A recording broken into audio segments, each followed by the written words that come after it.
Well, guys, welcome to a very breezy Costa Teguise.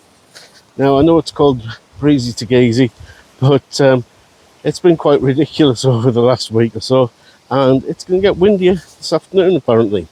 But anyway, we thought we'd take a little walk out and go and have a look at something that Costa Teguise is kind of famous for, but, well, it's probably not really wanted to be there, but it's been there, well, since 1981.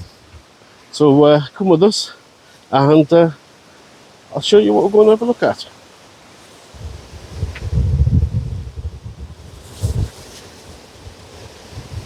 That's the, well, part of the hotel we're staying at, which is the Barco Active Club. Now, if you've been to Lanzarote before, you probably won't have realised how green it is right now. That's due to the vast amount of rainfall they've had in the last month or so. Just been hit by a big gust of wind there. As I say, it's pretty windy today.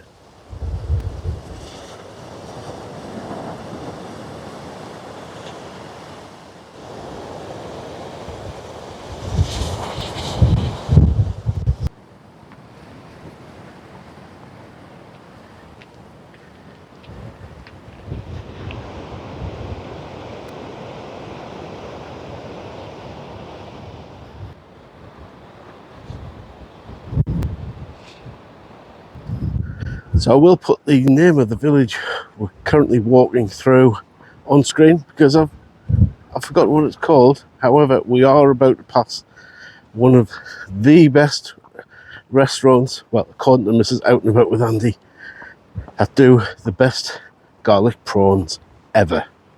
So it's shut today, but we are returning tomorrow because it's Mrs. Out and About with Andy's birthday, and I think we're going to treat her to garlic prawns for lunch. So this is it. This is Casa Tomas, and now this is literally the best restaurant for garlic prawns ever, apparently, according to Mrs. Out and About with Andy. As I say, it's shut today. It opens on a Wednesday, Thursday, Friday, Saturday, I think Sunday as well. What they do have is a little area down the side, I'll show you now, where you can eat outdoors.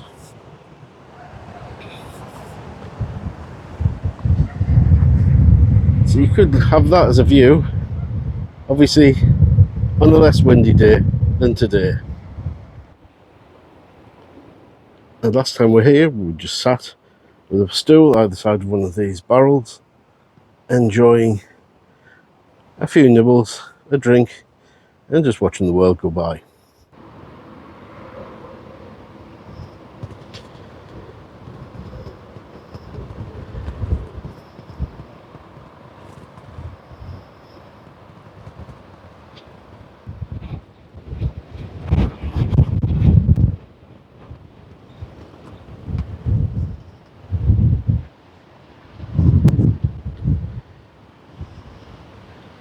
So guys, I'm really trying to do vlogs and do some controlled pans and things like that for you guys to enjoy.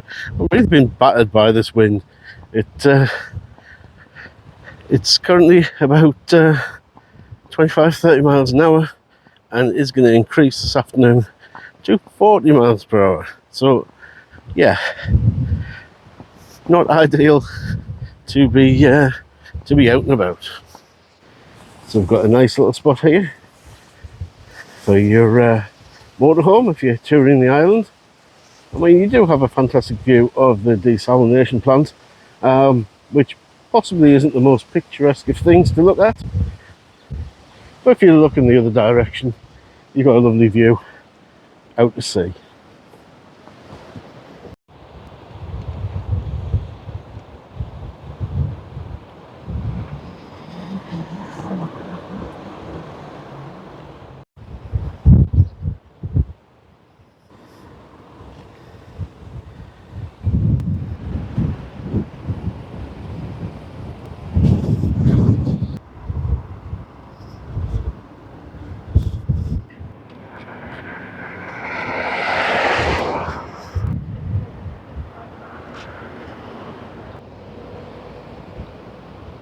So as well as the facility that takes the salt water and purifies it for use, we've also got some petrol refinery and storage units here, which supplies the Canaries, particularly Lanzarote, with fuel.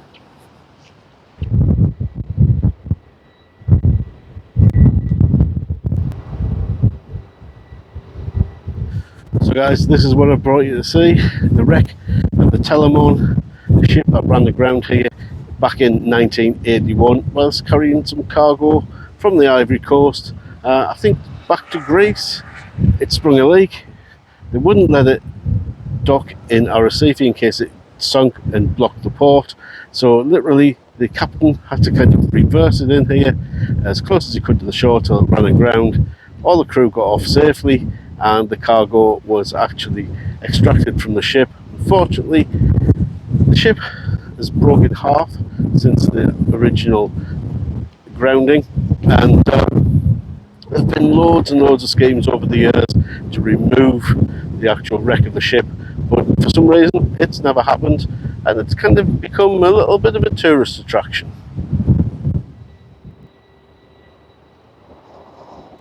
Initially launched in 1954, the Telemon was built in Dundee, Scotland as a cargo vessel by the Caledonian Shipbuilding and Engineering Company.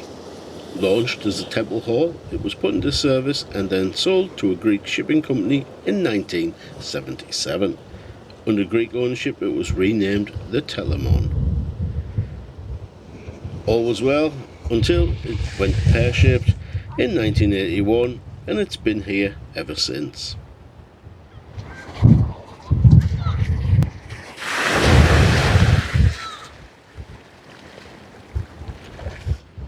So there you have it guys, the Telamon, and hopefully I've put a bit of history about it on screen for you to enjoy while you look at those images of the wreck.